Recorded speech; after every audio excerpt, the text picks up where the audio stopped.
Wisconsin Governor Scott Walker is calling for a special session in order to pass several bills aimed at reforming welfare and other forms of public assistance.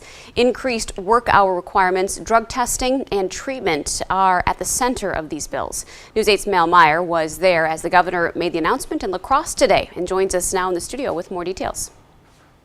Lisa, the governor started off today's press conference at Colgan Air by announcing that the unemployment rate is at 3% in Wisconsin.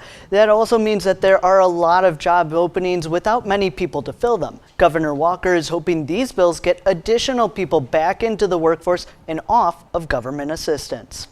Governor Scott Walker says the 10 bills under the Wisconsin Works for Everyone welfare reform plan are based on statewide listening sessions. People said, hey, I want to help people, but if people are able to work, it shouldn't be permanent dependency. The bills would make several changes to the food share employment and training program and public housing. Anyone participating in those programs would have to undergo drug testing. For some reason they test positive, we're not kicking them off the program. We're just making sure that they get enrolled in drug treatment so they can become self-sufficient. Under the proposed legislation, able-bodied adults living in public housing in the training program or receiving food stamps would have to work 30 hours a week instead of 20. We want to make sure we've tied that in with the help to get the job and get the skill sets and build those skill sets through experience. The Republican legislators supporting these bills say if people are not working, they need to be in training to do so.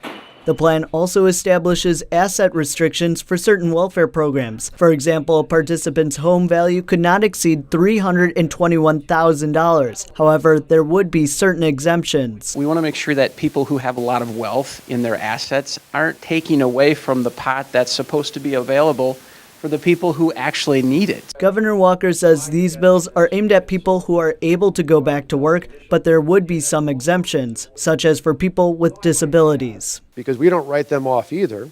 We just get them the help and the assistance they need, oftentimes with an accommodation.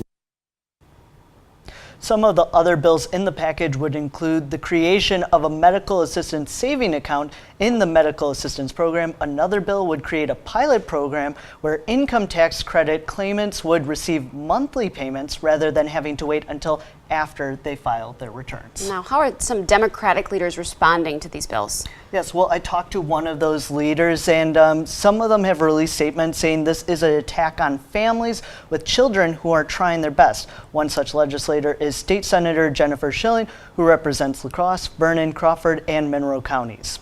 I think one of the examples is with the drug testing of participants is it is expensive. We have seen in other states that have implemented it that they don't see the savings that they have projected.